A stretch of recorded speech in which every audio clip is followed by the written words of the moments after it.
Alright mga kapatid, what's up, what's up?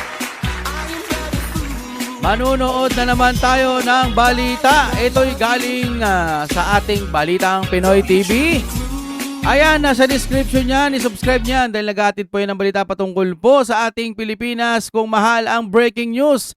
Hernandez na corner na paamin. Oy, gusto naming malaman kung anong klaseng pag-amin yan mga kapatid. Gawa na natin ito ng reaction video. Mga kapatid, simulan na natin. Oh my God, we're back again. Come on, let's get down to business. Alright, ano naman kaya ito mga kaibigan? I-play na po natin. Person of interest kung may mangyari sa'yo. Ang po pwede lang naman pong gumawa sa akin dito. Sila Sino? Engineer Bryce. Ha? Sila Engineer Bryce at sila Engineer JP. Aroy, Engineer Bryce. Sir, pwede matanong si Engineer Bryce kung meron ba siyang balak na masama? hindi naman po aamin yan, Sir Bato. Di ba? Yung nagnakaw lang nga ng 100 pesos aamin ba yon? Hindi, ang magnanakaw po kahit kailan hindi umaamin yan. Oo, ninakaw ko. O, ninakaw niya pala. Ipa-imbestigahan niyo yan kasi ninakaw niya pala. Ano pang iimbestigahan mo kung aamin din? Hindi po aamin yan. Para dito? Ayan, maganda to mga kapatid. Narito, Papindot naman ng like. Pinoy TV. Isang pindot lang po ng like, masaya na po ako. Comment kayo, Duterte pa rin. Okay, Thank you. magandang hapon po sa ating lahat. Eto, panoorin natin, una nating pag-uusapan ay yung main topic natin ngayon. Ganda to. Kasalukuyan, ngayong oras na ito ay naghihiring po no, ng Blue Ribbon Committee sa Senado patungkol pa rin dito kay Bryce Hernandez, itong mga contractors na sangkot dito sa flood control projects. Ayan. Itong si Senator De La Rosa ay question harap-harapan itong si Hernandez. Okay? Sa pagkasangkot dito kay Senator Joel Villanueva. Okay? Mamaya pag-usapan natin yan kasi matindi po yung banat ni Senator Bato de la Rosa. Bakit nasangkot itong si Joel Villanueva. Okay? Pang-apat nating pag-usapan ay itong face-to-face nagkita na itong si Senator Jinggoy Estrada at itong si Bryce Hernandez pagkatapos ng inamin nagmamayabang itong si Bryce Hernandez doon sa House of Representatives na hindi ka safe, hindi raw safe itong si Senator Jinggoy Estrada. Eto, naghaharap na sila mamaya. Atin pong panoorin ang mainit na palitan ng salita nitong si Senator Jinggoy at itong si Bryce Hernandez. Okay? Alright. Pero guys, bago ang lahat, Bago natin ito pag-uusapan, help me po na i-like muna ha at i-share itong video na ito para guys kakalat ito sa taong bayan. Okay, sabay-sabay nating i-like muna at i-share itong video natin, Facebook at YouTube. 1, 2, 3, go! Okay, like and share para maraming makalam. And also guys, paki-subscribe at paki-follow ito para lagi kayong updated sa mga balita na kagaya nito at ma-notify ang inyong mga cellphones kung meron tayong breaking news. Okay? So, kagaya nito, breaking news ito. So, sabay-sabay nating i-follow, i-subscribe, Facebook at YouTube. Ready? Follow, subscribe. 1, 2, 3, go! Ayan, thank you very much. ito, panoorin na natin ang nangyari kanina dito sa Senate Blue Ribbon Committee. All right, let's now return to the Ali Senate for the Santos. resumption of the Blue Ribbon Committee probe. Sali Santos, nung last hearing, napapansin ko sa'yo, masyado kang free-flowing magsalita. Oo. Sinasabi mo lahat, normal. Oo, grabe siya nung nandun siya sa House of Representative. Kala mo, ang yabang-yabang niya magsalita. Confident siya. Ito lang pakiramdam ko Siguro lang. Baka nandun yung mga boss niya. Kaya confident siya magsalita. Di ba? Pero pagdating dyan po siya, nangangatog siya. Yan base lang yan sa opinion ko Sa House of Representative, kumpiyansa siya. Pero pagdating po dito, pakiramdam niya, matitiklo na siya try natin Natural na natural. Ngayon, napansin ko parang may apprehension ka na, parang takot ka. Meron bang nananakot sa'yo? Meron bang ka bang kinatakutan? Before you answer, I'd like to clarify, no? May kasama kang lawyer, right? Yes po, Your Honor. Okay, thank you. Thank you, Mr. Chair. Sa tanungin ko lang ito si Ms. Santos, kung meron ba siyang kinatakutan, may nananakot ba sa kanya? Bakit biglang nagbago yung demeanor mo ngayon dito sa hearing? Yes, Your Honor. Kasi po sa bahay ko po, marami pong umiikot na mga sasakyan. Oo. Ang tagal po. Hindi po namin malaman kung sino po Umiikot. sakay kasi sobrang tinted po nung mga sasakyan. May suspect ka ba? May suspitsa ka ba in particular kung sino itong mga tao na kinatakutan mo? Magbanggit ka na. Para alam ng komite na ito, kung may mangyari sa'yo, alam namin kung sino pwede, posible magiging Yes. person of interest kung may mangyari sa'yo. Ang po pwede lang naman pong gumawa sa akin dito, sila Sino? Engineer Bryce. Ha? Agoy! Sila Engineer Bryce at sila Engineer JT. Engineer Bryce, Oh, Mr. Chair, pwede matanong si Engineer Bryce kung meron ba siyang balak na masama para dito? siyempre Si sabihin niya Santos? wala. Wala po, hindi ko po iniisip yun. So, balikan kita. Ms. Santos, may sinabi kang dito sa iyong affidavit, paragraph 18. Ano ba yan? Senator ba to? Love ka naman namin. Pero huwag mo nang tanongin yung ganun. Alam naman nating di aamin yan eh. Yes po, ako po nagbabanta. Alam mo naman magsalita ng ganun yun. Naman. Ayon kay Engineer Bryce, sa lahat ng pagkakataon, kinukuha nila ang buong bayad sa isang proyekto ay sila na ang bahala magbigay sa kapitan, sa Wow, mayor, kay D.E. Henry at iba pang may SOP. Wow. Totoo ba to? Yes, Your Honor. Ito sabi ni Bryce. Yes, Your Honor. Balikan kita, Bryce. Nagbibigay Amin ka sa kaya. mayor, sa kapitan? Hindi po, Your Honor. Oh. Wala po akong kausap na politiko. Oh, panis. Wala daw siya kausap ng politiko. Wow. Ganun talaga. Ano tayo magagawa eh. Kasi last hearing, sinabi mo na yung pera na kinuha niya sa land bank, hinahatid niya sa'yo, iniiwan mo lang sa opisina mo, at kinukuha na ni D. Alcantara.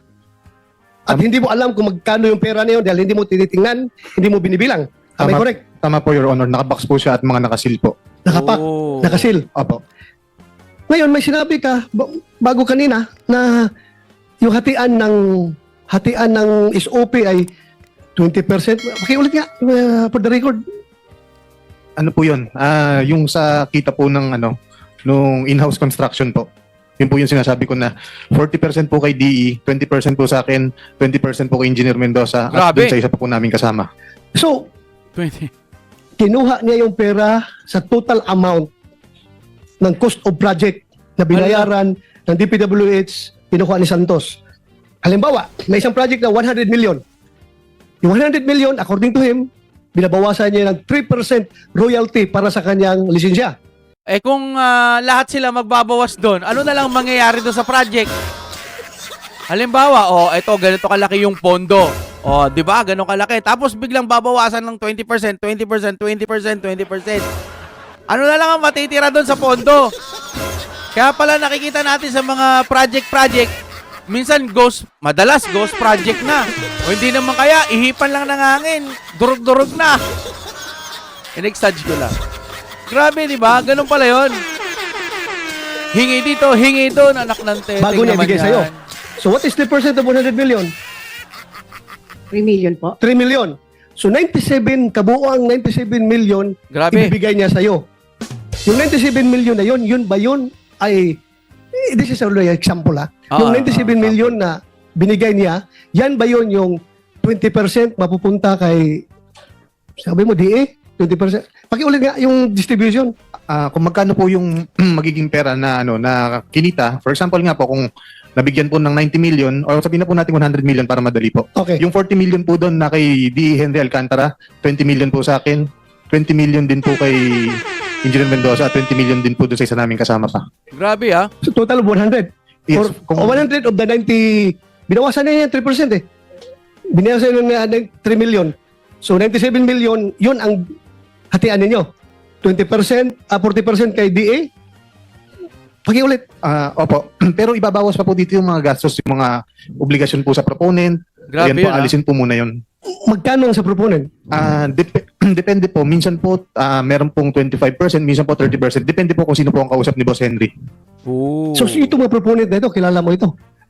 Meron po akong specific knowledge yun nga po dito kay Senator Joel at saka po kay Senator Estrada. Pero yung sa iba po, naka-blind lang po ako. Paano mo na nagkakaroon ka ng personal knowledge doon sa... Kaya na, Ang galing ah.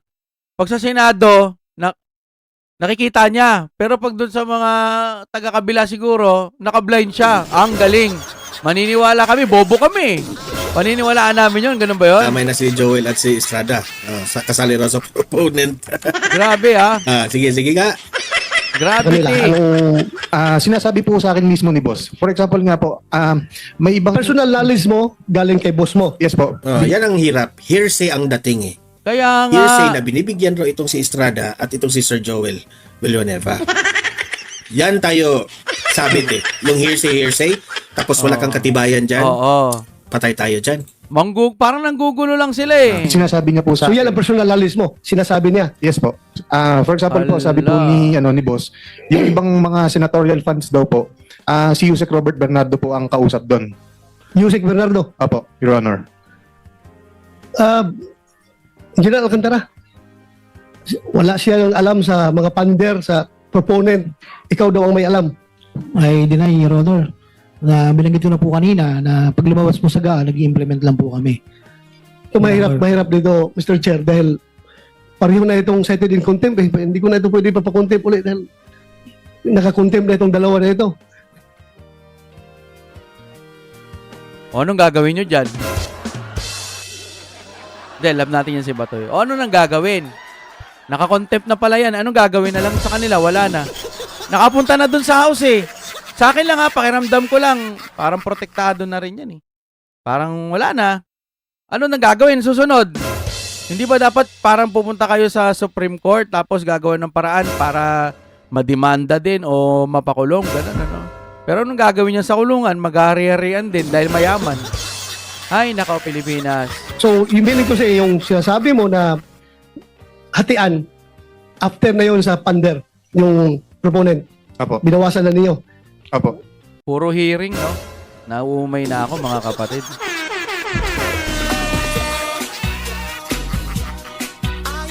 Hanggang kailan kaya ganito, no? Magmula noon, hanggang ngayon. May nakukulong din, pero ang iniisip ko lang, nitong mga nakaraan, puro na lang hearing, wala namang nakukulong. Contempt lang, tapos mapapalaya din. Pengi naman po kami ng katarungan, yung totoong katarungan po. Salamat dahil naririnig ho natin, hindi naman sa nagmamadali tayo, pero kailan pa? Tapos kulong lang, oh. Bagsik dito sa Pilipinas. Grabe. Yung mabagsik na ibig kong sabihin, parang walang kwenta. Kasi kung hindi sila mapapanagot, wala kasing bitay dito sa atin, kaya ganyan. Ano sa tingin niyo mga kapatid? Dapat ipatupad na yung bitay, no? Para magkaroon sila ng takot. Wala eh. Hanggat may korupsyon dito sa Pilipinas, wala. Hindi ho tayo uunlad. Mananatiling nakikita natin yung mga pera nilulustay lang ng taong bayan tuloy. Nilulustay lang ng mga nakaupo na hindi marunong tumayo para tignan yung mga hihirap kung kamusta na. Minsan kinakamusta pero ayuda lang. Nakakalungkot. Tama naman yung sinabi ng reporter, mamatay na sana lahat ng kurap mga magnanakaw sa gobyerno. Sama nyo na yung mga binabayaran, no? Kasi gago rin yung mga yan, eh. No?